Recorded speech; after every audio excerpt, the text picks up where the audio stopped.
95.1 FM.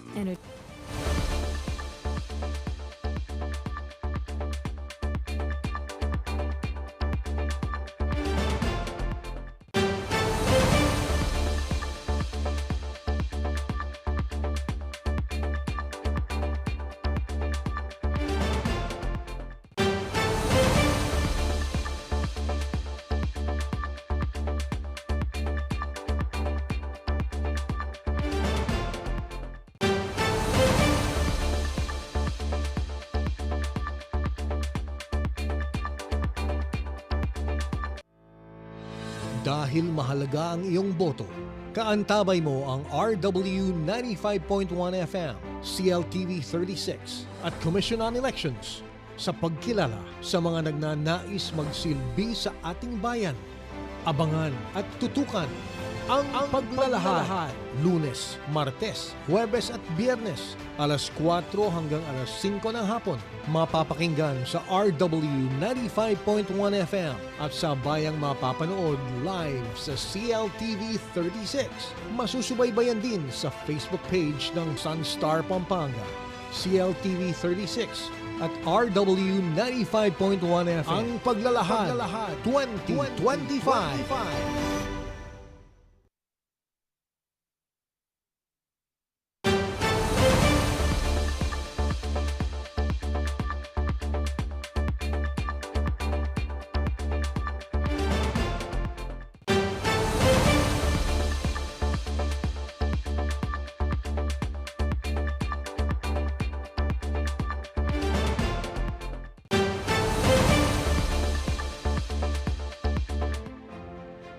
Oras sa Pilipinas, 2 minuto makalipas ang alas 4 ng hapon. Isang magandang hapon, Central Luzon, Pilipinas at buong mundo. Kamusta po kayo? Today is the 31st of March, 2025. Huling araw na po ng buwan ng Marso, pero narito pa rin po ang inyong himpilan.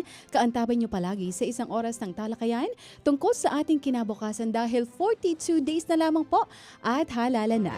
Ito po si Alex Sembrano. Samahan nyo po kami sa ika-13 episode ng Ang Paglalahad 2025, boto mo, kinabukasan mo. Sabayang mapapanood sa CLTV 36 at masusubaybayan din sa Facebook pages ng Sunstar Pampanga, CLTV 36 at RW 95.1 FM. Para kumpletuhin ang ating hapon, kasama po natin ang isa sa mga main host ng ating programa via Zoom conference, Justin Dizan, head of CLTV 36 News. Magandang hapon sa iyo, Justin. Hello.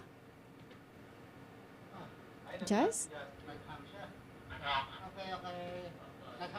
Okay, medyo mahina lang pero maya-maya sana makapiling natin siya. Anyway, bago po tayo dumako sa pagpapakilala sa ating bisita ngayong hapon, narito muna ang mga balita sa oras na ito. Ang paglalahad sa RW 95.1 FM.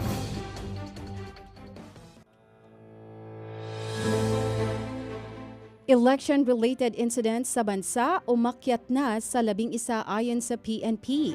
Nakapagtala na ang Philippine National Police or PNP ng 11 election-related incidents o ERIs sa buong bansa mula nang magsimulang election period ang January 12, 2025. Sa report ng Philippine News Agency, sinabi ng PNP spokesperson Police Brigadier General Jean Fajardo na nakatanggap ang pambansang kapulisan ng 39 na suspected ERIs hanggang nitong March 28, kung saan 11 rito ang kumpirmadong may kaugnayan sa halalan. 5 ang kasalukuyang vine-verify at 23 ang walang kinalaman sa May 12 elections. Sa mga kumpirmadong ERIs, 5 ang sumailalim sa paunang investigasyon, habang iba naman ay nasa case build-up stage. Sinabi ni Fajardo na mahalagang mapigilan ang paglala ng mga insidenteng ito, lalo na ngayong nagsisimula na ang kampanya para sa local candidates. Ipinaliwanag din niya na mas matindi ang tensyon sa lokal na halalan kumpara sa pambansa. Kaya naman inatasan ni PNP Chief General Romel Francisco Marbel ang mas mahigpit na pagbabantay sa mga election areas of concern. Mula sa dating 403 noong March 19, bumaba na ito sa 381 Umaasa ang PNP na habang papalapit ang eleksyon ay lalo pang mababawasan ang mga lugar na itinuturing na election hotspots. Samantala, nakataas na ang heightened security alert status sa lahat ng unit ng PNP. Inatasan din ni Marbil ang lahat ng regional police offices na patuloy na magbantay sa kanilang nasasakupan upang maiwasan ang anumang krimen o kaguluhan. Sa parehong dahilan, kinansela ng PNP ang lahat ng leave applications ng mga polis upang matiyak na may sapat na puwersa para sa deployment. Ayon kay Fajardo, hindi bababa sa 75% ng kabuang lakas ng PNP ang dapat maging handa para sa agarang pagtugon sa anumang insidente.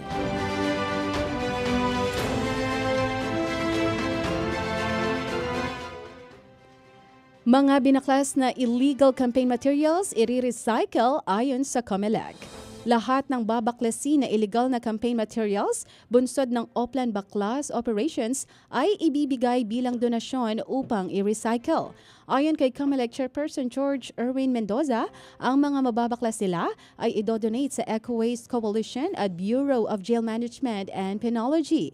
Sa kabilang banda, umaasa ang COMELEC Chairperson na sa kasunod na araw, ang mga kandidato at sumusuporta sa kanila ang kusang mag-aalis ng mga illegal na posters at tarpaulins. Ipinagbabawal ng COMELEC ang pagpaskil ng mga campaign materials sa mga waiting sheds, sidewalks, poste ng kuryente, pedestrian overpass, eskwelahan, opisina ng gobyerno at iba pang pampublikong infrastruktura. Samantala, Team My Love San Fernando sinimulan ang kampanya sa pag-ikot sa palengke. Umarangkada na ang kampanya ng mga lokal na kandidato na tumatakbo sa City of San Fernando, Pampanga nitong Biyernes, March 28. Unang nagpasiklab ang Team My Love San Fernando sa pangunguna ni mayoral candidate Mylene Pineda Cayabyab, ang kanyang katandem na si re-electionist Vice Mayor BJ Lagman at ang kanilang City Council slate na sina Rosalie Simbulan, Teen Chua, Dr. Azel Macalino, Rose Kalimlem, Dr. Benji Angeles, Tina Lagman, Angel Wihangco, Perico Kiwa, Cristel Agustin at Ricky Hizon. Nakaisa rin sa opening salvo ni Cayabyab ang ilan sa mga barangay kapitan ng Siyudad San Fernando at ang kanyang amang si Bong Pineda. Nagtipon ang grupo sa isang misa na sineselebrate ni Archbishop Emeritus Pasiano Aniceto kasama ng ilang pari sa Metropolitan Cathedral. Matapos ang misa, nagsama-sama na ang lahat ng mga kandidato at kanilang mga taga-suporta at nag-ikot sa city proper, partikular na sa bagong palengke. Ayon kay Cayabyab, marami raw siyang nakikitang problema sa kabisera ng Pampanga na nais niyang solusyonan. Katulad umano ng Kapitolyo, hangad din ni Cayabyab na maging champion of health ang syudad. Samantala sa iba pang balita, tambalang Kalwa Gonzales nais isulong ang trabaho at ospital para sa mga Fernandino. Isinapormal na ni na City of San Fernando re-electionist Mayor at Vice Mayoral Candidate Councilor Brands Gonzales ang kanilang pagkakaisa para sa May 12 polls.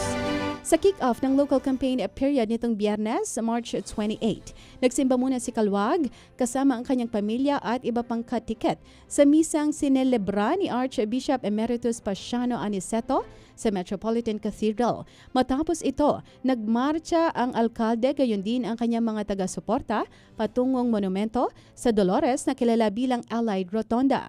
Dito naman sila sinalubong ng grupo ni Gonzales na nanggaling ng Our Lady of Sorrows Parish Church sa Dolores Intersection.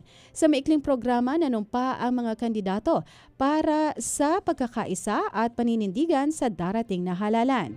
Matapos selyuhan ang kanilang opisyal na pagtatandem, nag-house to house sa Sitio Looban, Barangay Dolores, sina Kalwag, Gonzales at ang buong Team Laban San Fernando na kinabibilangan ng mga kandidato sa konseho na sina Harvey Kiwa, June Hizon, Jason Sikat, Mark Carrion, Ate Kay Pineda, Reggie David, Noel Tolabot, Tino Dizan, Elmer Benko at Jay Coyugan.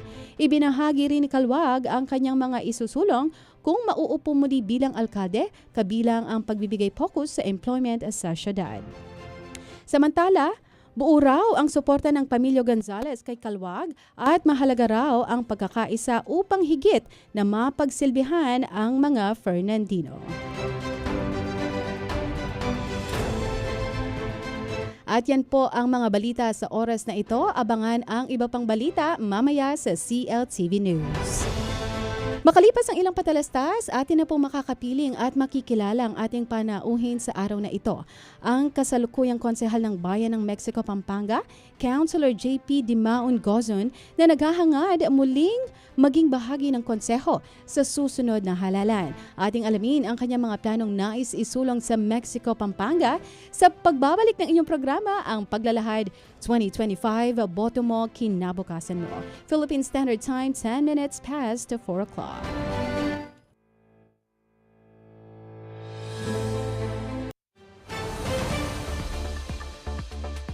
Magandang araw, Central Luzon.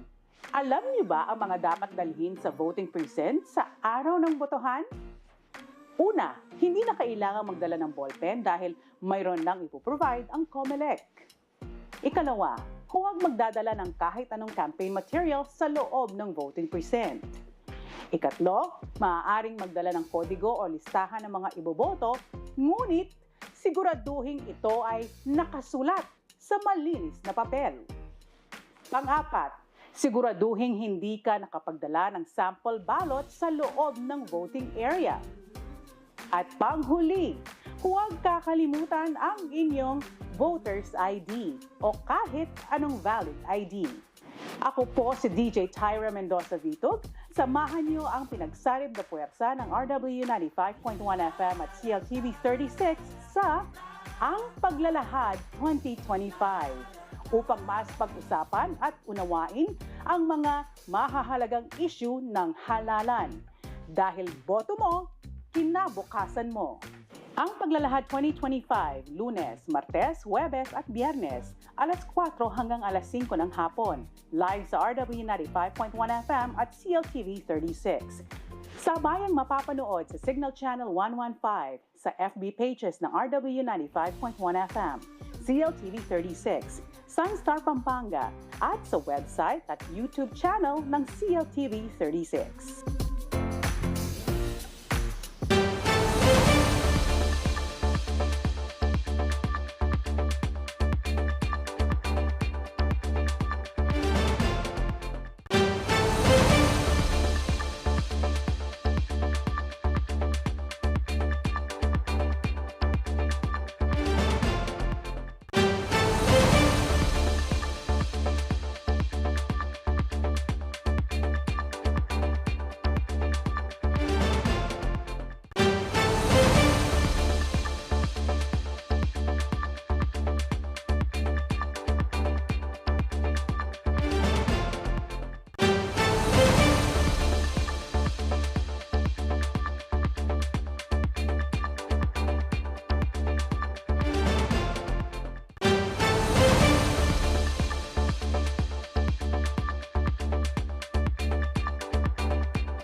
Ang Paglalahad 2025. Philippine Standard Time, 14 minutes past 4 o'clock. Nagbabalik po ang inyong programa, ang Paglalahad 2025, Boto Mo, Kinabukasan Mo. Ito po si Alex Zambrano and hopefully, makasama na natin via Zoom conference si Justin Dizan ng CLTV 36. Hello, Jus. Hi Alex, hello po sa lahat ng mga Okay, hindi ko siya tagapakinig naririnig, nitong pero ating nakikita programang ko na Ang siya. Paglalahad. Oo, gusto ko lang paalalahanan yung mga kababayan natin. Uso yung ubo at sipon ngayon. Natuluyan ako kaya po inom tayo ng maraming tubig. Stay hydrated habang tayo ay nakatutok sa programa hanggang alas 5 po ng hapon. Yan. Okay, Justin, naririnig mo ba ako maayos? Yes, loud and clear. Ako, hindi ka loud and DJ clear sa Alex. akin.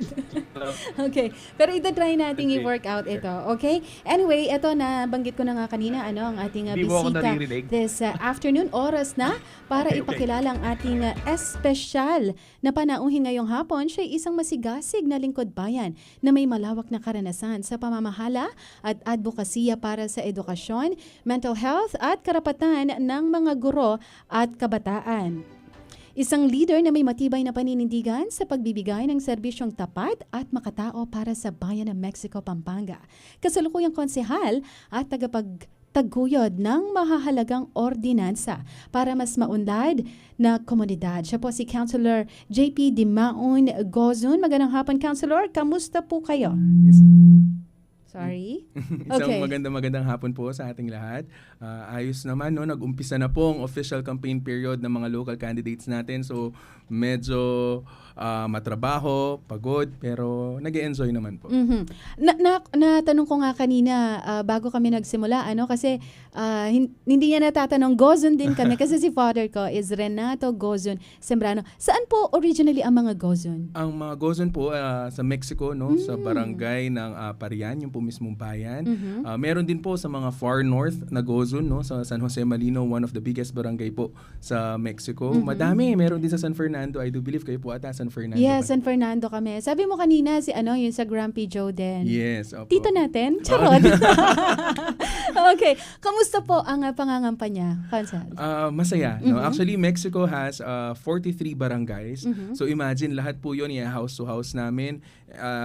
Kung di po ako magkakamali, para nasa 120,000 voters na po ang bayan ng Mexico. So ito yung oras para makasalamuha, makita ng harapan ng mga botante po ng bayan ng Mexico. Ito po yung panahon kung saan lahat ng mga kandidato po natin mangingitim, mangangayayat, pero napakasaya po, no, na makita natin on a first hand level lahat po ng mga voters natin. So sa lagay na yan, nangitim na po kayo. Ang ganda kasi ng kutis di ba? 3 days pa lang. 4 days pa lang. 4 days. Mahaba-haba pa yan. Mahaba pa po. Pero nakakapagpahinga ka pa ba? Nakakatulog ka pa ba?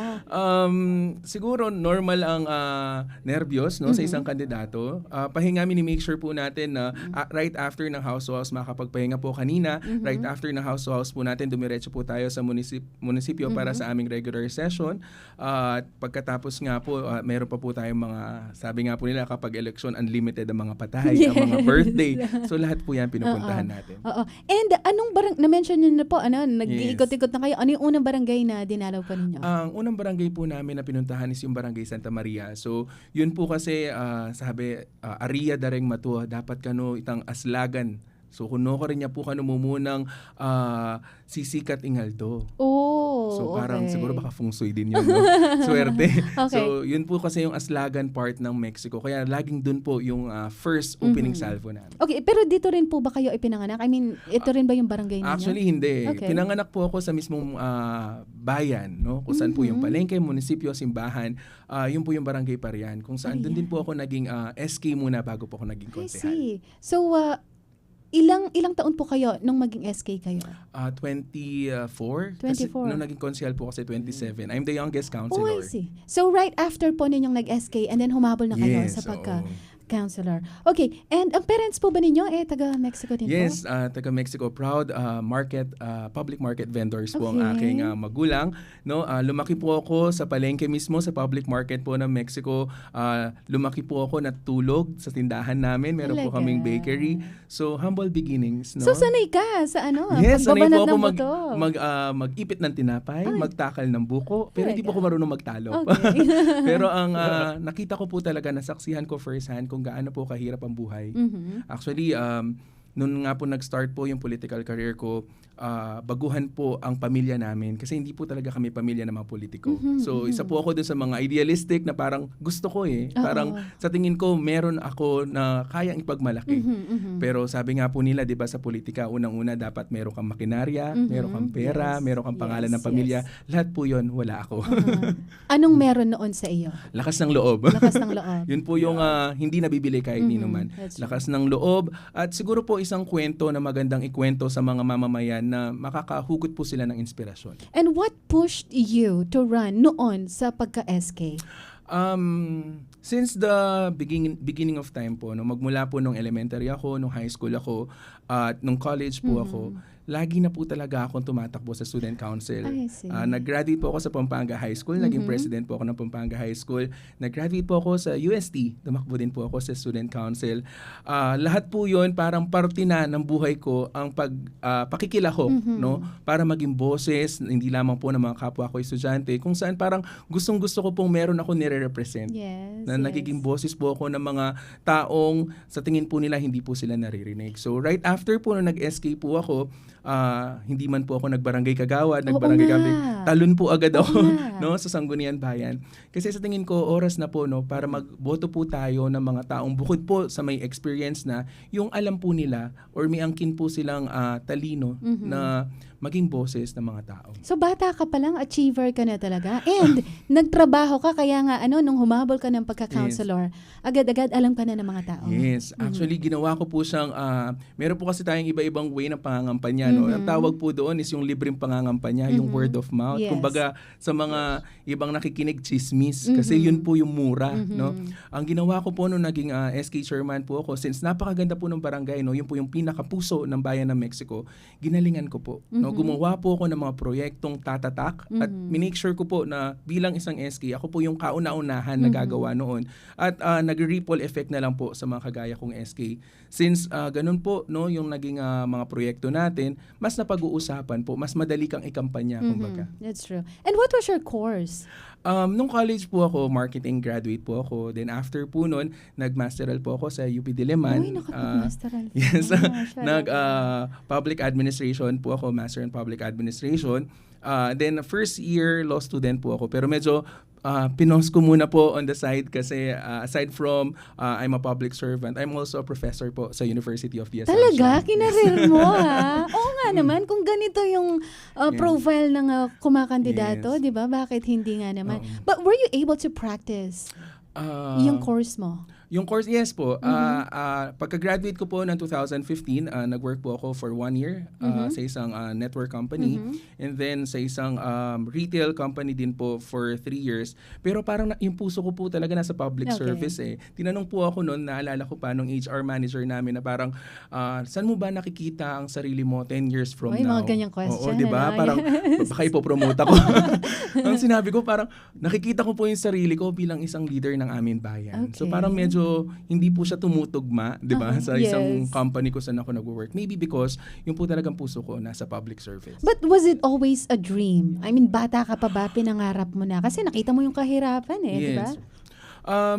Marahil, no, tinatanong po if leaders are born or made, no? Pero sa akin po, they are made. Kasi nung bata po ako, dahil nga po siguro nasanay ako na yung palengke nasa tapat ng munisipyo, every flag ceremony, every Monday, nakikita ko na, ito pala yung mga leaders namin na Yes. naglilingkod kasi nakaayos po sila, nag-flag ceremony sila. Tapos para sabi ko, gusto ko doon. Gusto kong maging someday na mag-flag ceremony ako na parang hindi lang po, no, yung pride and honor, but also parang gusto ko ng responsibilidad na hindi lang yung buhay ko o buhay ng pamilya yung hawak ko, but yung buhay na nakakarami. So Counselor. siguro pangarap ko nga.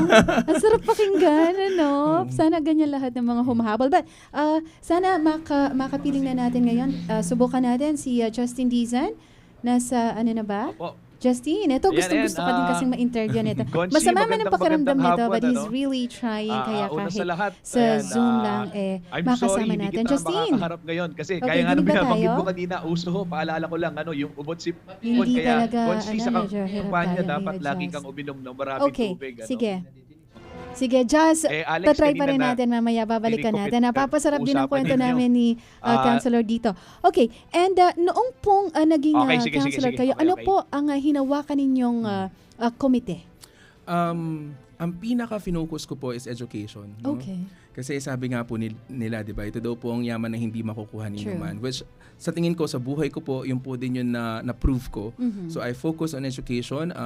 And also, hindi po ako yung konsehal na mahilig mag-sponsors ng ordinances. I write po. No? So lahat po ng mga napapasa kong ordinansa, ako po ang author. What exactly did you do doon sa pag-focus ninyo sa education? Okay. yung mga ordinances ko po, number one, we have the top-notch ordinance. So I think first po ito, no, sa buong Pampanga, kung saan po lahat po ng mga nagta-top-notch po sa bayan ng Mexico, nakakakuha po sila ng financial incentive.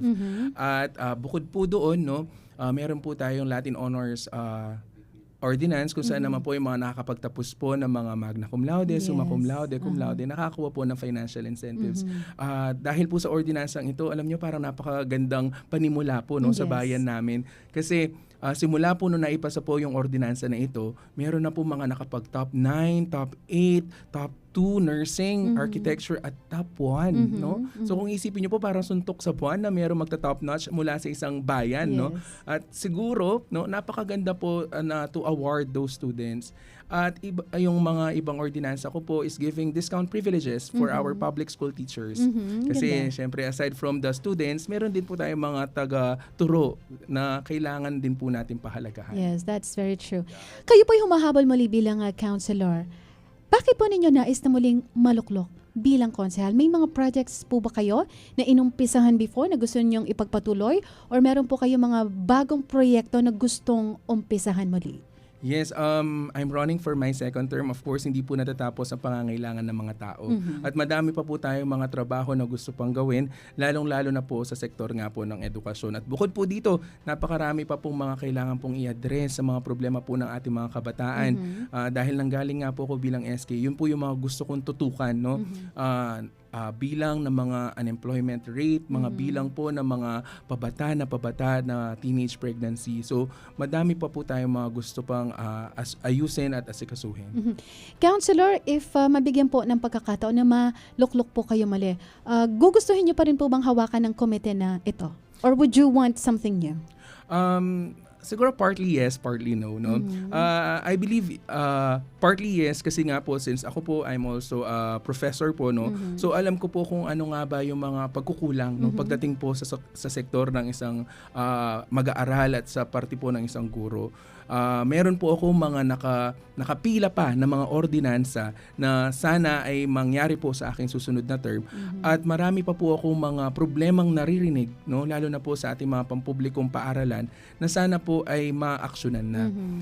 Partly no, kasi syempre gusto din po natin matutunan ang mga iba't ibang sektor sa lipunan kagaya ng agrikultura, kagaya po ng komersyo, no, na sana po ma-shed light din ako kung paano nga ba nangyayari or ano nga ba yung mga problema po ng mga sektor na ito. Counselor, do you really get to choose or binibigay po sa inyo na, ito yung sa'yo, ito yung ganyan?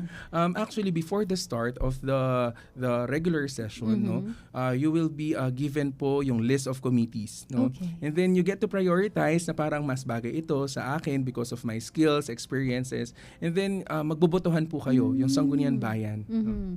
I see. Ilan po ang kasalukuyang humahabol sa pagkakaalam nyo, sa pagkakonsehal ngayon? Para nasa 21 po kami. And ilan po ang mailuluklok lamang? 8. You're up against experienced candidates. Are you confident po na maipapanalo mo ito para sa iyong ikalawang termino? Yes. Kasi po nagtrabaho naman po tayo for Yes. the past 3 years, no.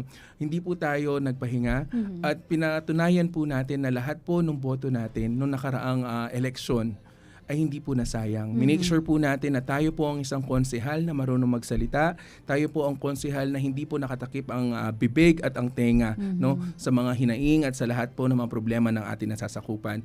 Naniniwala po ako na mga botante po sa Mexico ay bukas ang kanilang isip, matatalino po sila, wise voters po nila. Alam po nila ang mga karapat-dapat at alam po nila kung sino talaga ang mga nagtrabaho. And I think you prepared for this. Parang pinaghandaan mo yung posisyon na ito. What do you think is your edge sa mga katunggali mo? Number one siguro is the thirst for new things, for new lessons, no? Kasi minsan po, when you've become so experienced, parang nasanay ka na dun sa kung paano mo siya laging ginagawa, Yes. no? But when you are very eager sa mga bagay, mas gusto mong may mga bagay kang ma-improve, no? At isa po din siguro, no, sa mga masasabi kong competitive advantage ko sa mga kasabayan ko po is that number one is yung mga ordinansa po kasi na isulat ko po or naigawa ko po. hindi po ito yung mga dekahon. Meron po kasi tayong mga ordinansang dekahon na or meron po tayong mga resolutions na dekahon na. These are ordinances that was made for the people.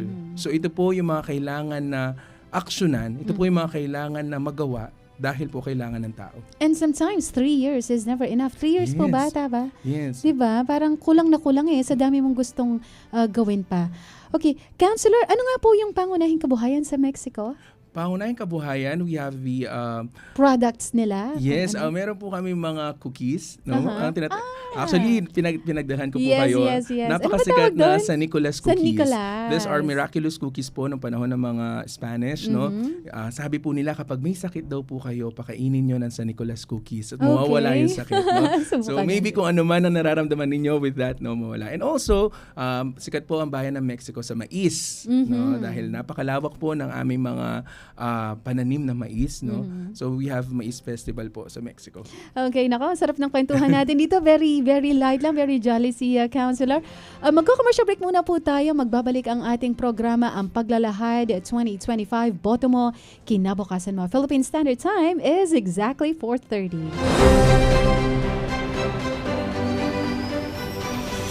Ang Paglalahad sa RW 95.1 FM. Mahalaga ang bawat Sound boto check. sa Ayan, dinig niyo halalan. ako. Pero paano Sound, natitiyak sound. na secure at Dinig ba ako protektado sa ang ating boto? Sound check. Halina't ating alamin ang mga security features ng Automated Counting Machine o ACM. Umpisahan natin sa balota. Ballot security. Ang bawat balota ay dinisenyo na may natatanging QR code at security 1, 2, 3, marks sound check. para ang balota na Guys, can you hear tatanggapin me, ng guys? Can you hear makina me? ay iyon lamang para Test sa mic, 1, 2, presinto na 3, iyon. sound check. Can you hear me, guys? Access control. 1, 2, 3, Tanging ang 1, itinalagang 1, 1, electoral 2, board 2, ang otorisado at maaaring magpatakbo Sound ng check, test ACM mic, gamit sound ang check, kani-kanilang user-specific passwords at smart card security keys. Test mic, sound check. Voter Sound, Verified sound, sound. Paper Audit Trail o VVPAT.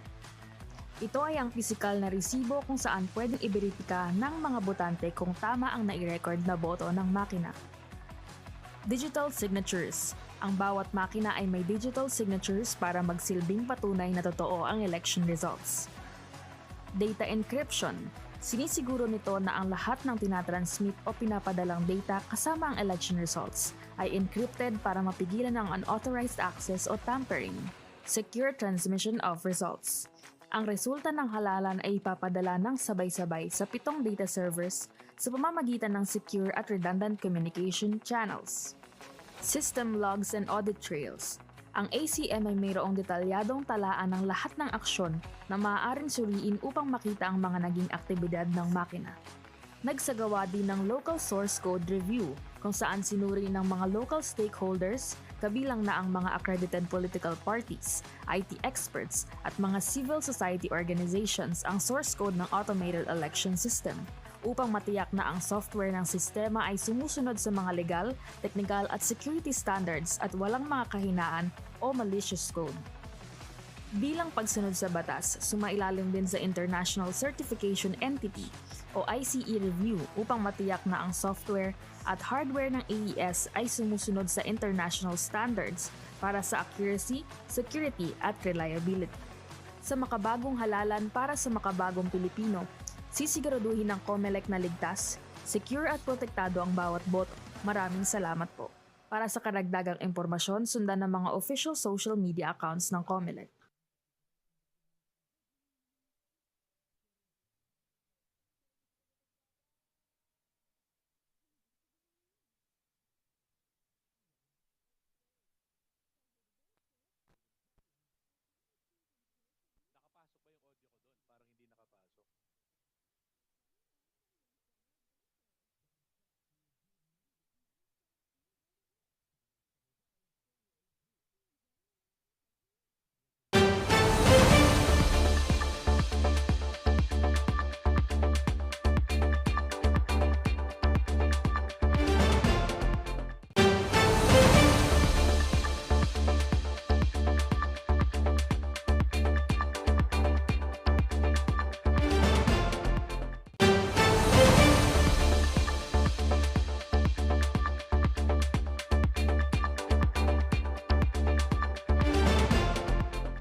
1 FM.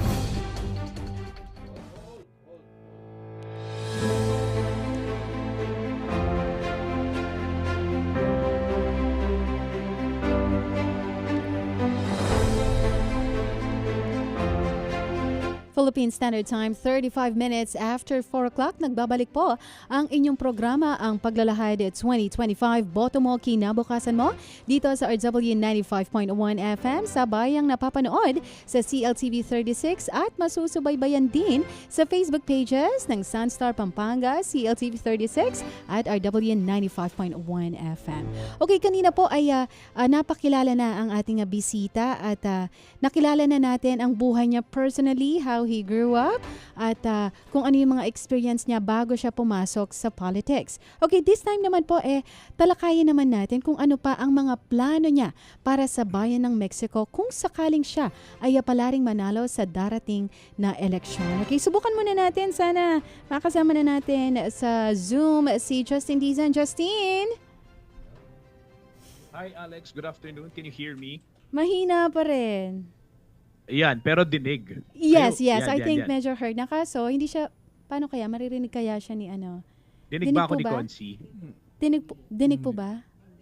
Hindi niya naririnig. Hindi ako naririnig ni Oo. Consi. Oo. Pakikumusta na lang Alex sa kanya. Kamusta Oo, daw? kasi gusto Sabi ni nating- Justin Dizon. Okay naman po. Okay. And Kapwa Tomasino ko pala si Consi. ano na? Kapwa Tomasino ko si Consi. Kapwa Tomasino. Oo nga pala, UST din Go yan. Tigers. Oo. Sayang hindi kami Sayang nga, hindi siya naririnig, ano? Sige, pero Justin, subukan namin na balikan ka para i-adjust lang para natin. maitanong natin, Alex, yung mga plataforma ni Konsihal, dahil alam naman natin yung bayan ng Mexico ay malapit sa syudad ho ng San Fernando at isa rin sa mga pinakamaunlad na bayan. So, ano ba yung mga magiging proposal ni Consi para tuloy-tuloy ang pag-unlad ng bayan ng Mexico? Yun yung mga gusto kong itanong, Alex. Salamat. Okay, pinapatanong ni Justin yung mga balakin mo pa, okay? Mga gusto mo pang i-propose daw sa bayan ng Mexico kung ikaw ay papalarin. Naumpisahan ko na po yung mental health code ng bayan ng Mexico kasi ang Mexico po, isa po siya sa mga bayan na napakataas ng suicidal rates. Oh, really? Mapa bata, matanda, of different reasons. Mapa love life, sugal, problemang pamilya, no? So naumpisahan ko po siya by having the mental health code ng bayan namin. At mas maganda po kung mas mapagtibay po ito sa pagkakaroon po ng mga psychiatrists po sa aming community hospital or psychologist po, no, na magiging sumbungan ng problema ng mga kabataan. No? Actually, hindi man po siya problema ng kabataan, no? Kahit sino po sa atin maaari po magkaroon ng problemang pangkaisipan. I think this is the first time I heard about this, na Yes. merong nagpapanukala ng ganito. Napakaganda because yung stigma kasi, di ba? Kapag ka nagpa-check up ka sa psychiatrist, feeling nila sira ulo ka na or whatever. Okay. And actually, no, yung pinaka-recent po na record po na suicide case po sa bayan po namin, ang sinabi lang po niya, doon po sa note niya is wala daw pong nakikinig sa kanya. So napakalaking bagay po, no, kung meron po tayong mga BHW, barangay health worker, that are equipped on how to handle the mental health cases na ganito, or kahit po yung community hospital lang po namin magkaroon po ng isang psychologist who can handle this kind of situation, meron po tayong mga buhay na maililigtas. Counselor, sa tingin mo, in your personal opinion, ano yung pinag-iba ng mga kabataang ito sa atin? Bakit parang medyo mababa yung low self-esteem ng mga kabataan? Actually, unang rule po kasi when we handle mental health is do not invalidate the feelings of others. No? Marahil po ang problema po para sa atin ay madali, para sa kanila po ay hindi. So ang pinaka payo po natin sa kanila ay ikwento po nila ang problema nila. Huwag po nilang sarilinin, at pangalawa, no, matuto po silang maging bukas sa payo ng iba.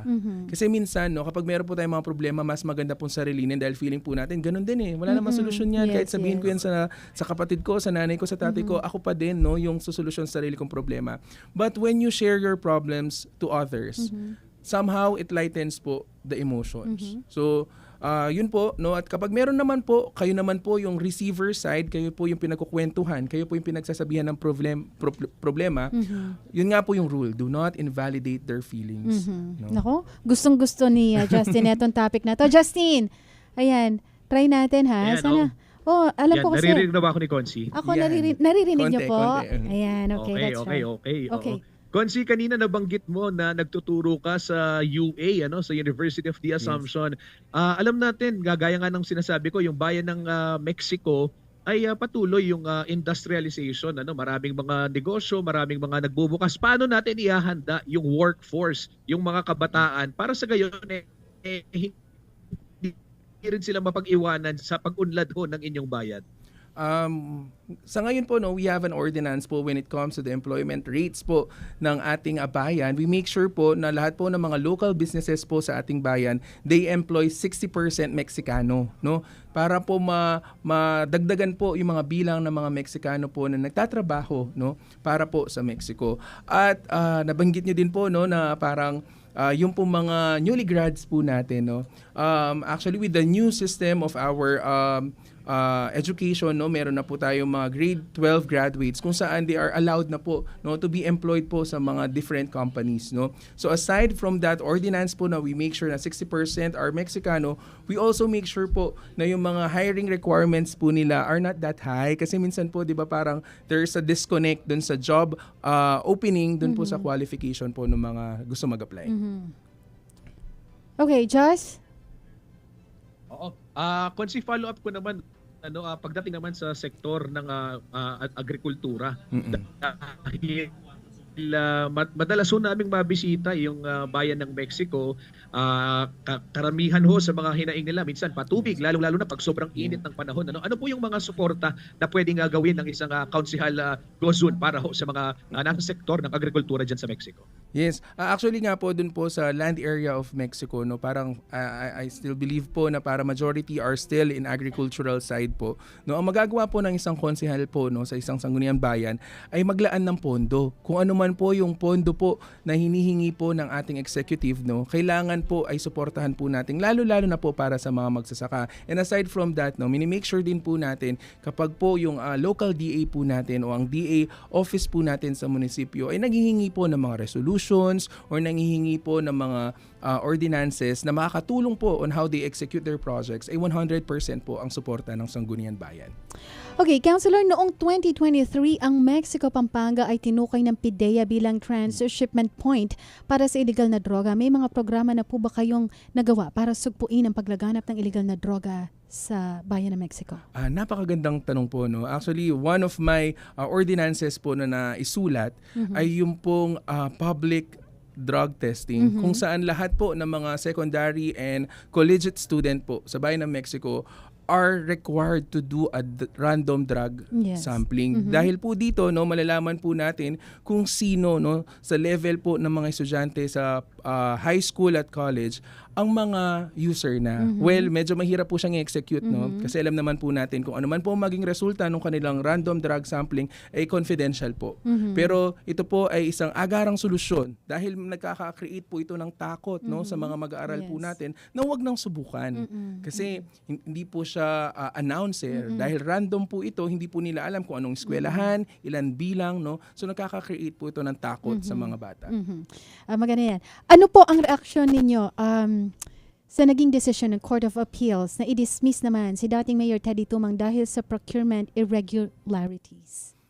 Ako po, naniniwala po ako na lahat po, no, ng nangyayari patungkol po kay ex-Mayor Tumang ay nasa korte na po. Mas maganda pong doon ito mapag-usapan at doon po ito madiskusyonan, no. Pero ako po bilang parte po ng konseho for my first year na katrabaho ko po, no, si Mayor Teddy Tumang before po siya ma-dismiss, no. Masasabi ko po na wala po akong nakitang masama sa ginagawa niya. Okay, Councilor, kung kayo po ay maluklok, ano ang mga reformang nais ninyong ipatupad upang mapalakas ang good governance sa Mexico Pampanga? Ang bayan ng Mexico po kasi actually sa long overdue to be a city, no? Para po kasi maging syudad po ang isang bayan, kailangan ng tatlong requirements. Unang-una po ay yung land area. Pasok po kami diyan. Napakalaki po ng bayan ng Mexico. Again, nasasakupan po namin ang 43 barangays. Second, kailangan po diyan ay yung population, no? Napakadami na din pong Meksikano. At lastly po ay yung budget, kung kaya na po ito. At kapag po kasi naging syudad po ang isang bayan, kailangan po niya ng support dun sa mga existing cities po sa province na yon. At nakuha naman po namin ang suporta ng syudad ng San Fernando, Angeles at Mabalacat. So napakaganda po at nararamdaman ko po na panahon na po para maging syudad ang aming bayan. Dahil kapag naging syudad po ang Mexico, aangat po ang kabuhayan, aangat po ang antas ng mga antas ng buhay po ng mga Meksikano. Okay. Justin Dizon, may gusto ka bang itanong? Oo, i-follow up lang ako doon sa planong cityhood ng bayan ng Mexico.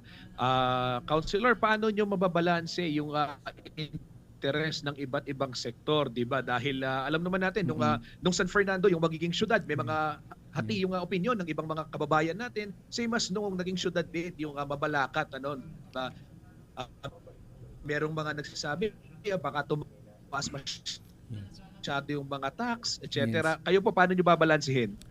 Tama naman po yun, no? Kapag naging syudad po ang isang bayan, ang unang concern po ng mga mamamayan ay ang pagtaas po ng tax. No? Maari naman po ito masolusyonan by having a grace period po. Hindi po tayo mag-aagara magtaas po ng tax. No? Dahil kapag naman po dumating yung panahon kung saan nakapag-adjust na po yung mamamayan po natin, let's say we have a grace period of 3 years before po natin fully ma-maximize yung sinasabi pong pagtaas po dun sa tax, dahil po tataas ang budget po ng atin soon to be Mexico City, tataas din po yung mga budget po natin para sa mga proyekto ng ating gobyerno. Mas marami po tayong mga scholars na matutulungan, mas madami po tayong mga daan na mapapagawa, mas madami po tayong mga road to market, roads po na mapapagawa, at mas marami po tayong magsasaka na matutulungan. Okay, speaking of which, ano po yung mga proyekto ninyo para matulungan yung mga walang trabaho naman? Yes, for the unemployment rate po, para po sa bayan ng Mexico, ang unang solusyon po dyan is to equip them. Kasi marami po tayong mga unemployed po na kababayan na kailangan nyo po silang i-educate that you need to do something in order to land a job.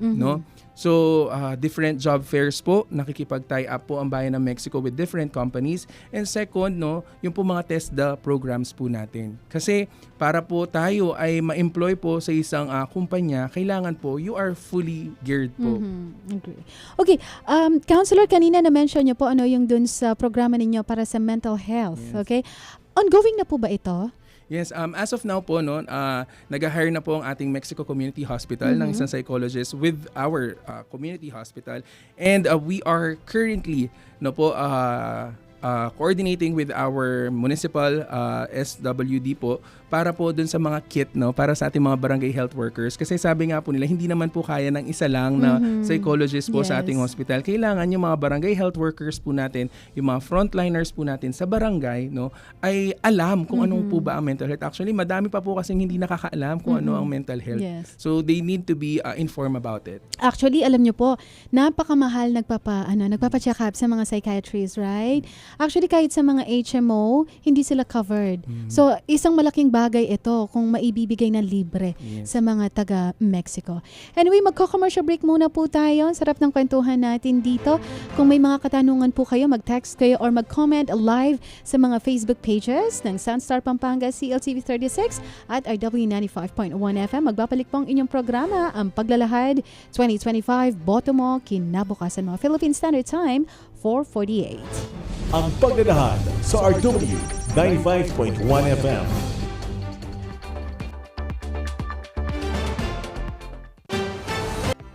Handa ka na bang bumoto sa 2025 national and local elections at BARM parliamentary elections?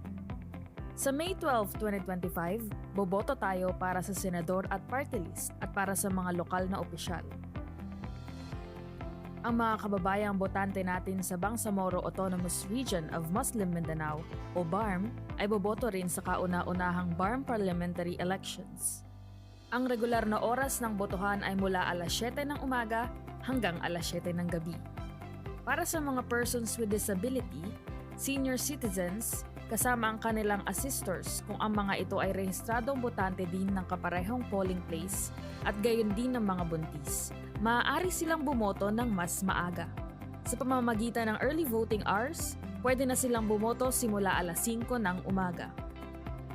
Para sa inyong gabay, ito ang 8 hakbang sa pagboto. Una, lumapit sa electoral board at sabihin ang inyong pangalan, precinct number at sequence number. Ikalawa, titingnan ng electoral board kung ang inyong pangalan ay nasa Election Day Computerized Voters List o EDCVL at titingnan din kung may marka ng indelible ink ang inyong kuko. Ikatlo, kung walang marka ng indelible ink, i-verify ng electoral board ang inyong pagkakakilanlan at papipirmahin ka sa EDCVL. Ika-4, ipapakita sa iyo ng EB chairperson na maayos at malinis ang balota. Ilalagay niya ito sa ballot secrecy folder at ibibigay sa iyo kasama ang marking pen. Para sa mga botante sa BARM, 2 balota ang ibibigay. Isang balota para sa national at local elections at isa para sa BARM parliamentary elections. Ika-5, pumunta sa voting area at bumoto sa pamamagitan ng pag-fully shade ng oval bago ang pangalan ng kandidato na nais mong iboto. Tandaan, huwag mag-overvote. Ika-6, matapos mag-shade ay ipasok ang balota sa Automated Counting Machine o ACM. Hintayin na lumabas ang resibo at tingnan sa screen ang ballot image ng iyong balota. Ika-7, suriin ang inyong resibo at ihulog sa nakatakdang lagayan. Ibalik ang folder at marking pen. At ang huli, magpalagay ng indelible ink sa kuko ng kanang hintuturo. Lumabas na ng polling place pagkatapos bumoto. O diba, madali lang. Kaya bumoto na sa makabagong halalan para sa makabagong Pilipino. Isang paalala mula sa Commission on Elections. Para sa karagdagang impormasyon, bisitahin ang mga official social media accounts ng COMELEC.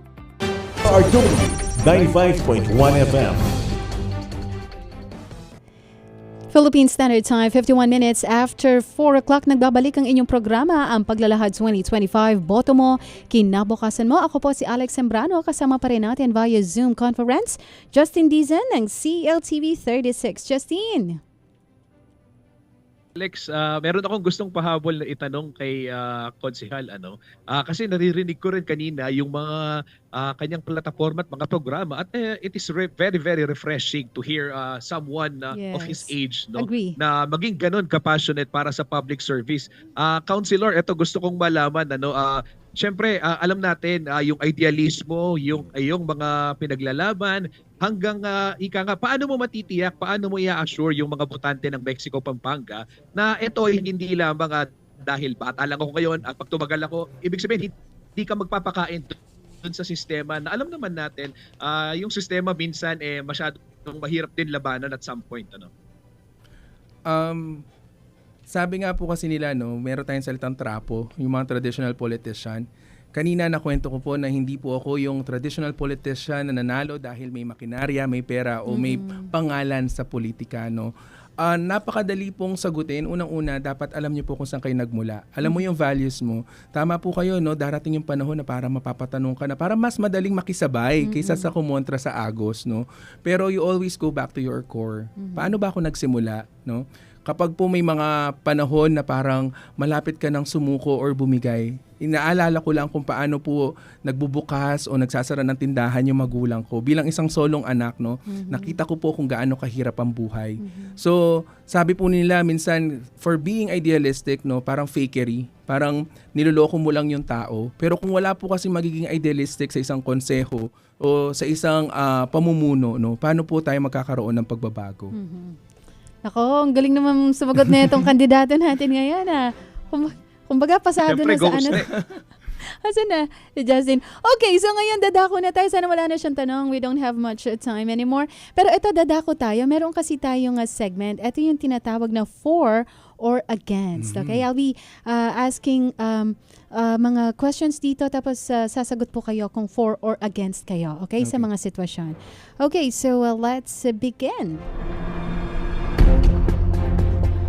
Gawing opisyal ang 4-day work week, are you for or against? For. Okay. Use of nuclear energy as a source of electricity, for or against? Against. Pagveto sa bill na nagdeklarang culinary capital of the Philippines ang Pampanga. Against. Pagtataas ng discount sa mga senior citizen, are you for or against? For. Jeepney modernization, for or against? 4. Dismissal of former Mayor Teddy Tumang due to procurement irregularities last 2023, are you for or against? Against. Pagpapalakas ng ugnayang militar ng Pilipinas at Estados Unidos, for For. or against? Okay, legalisasyon ng same-sex marriage, are you for or against? 4. Legalization of abortion, are you for or against? 4.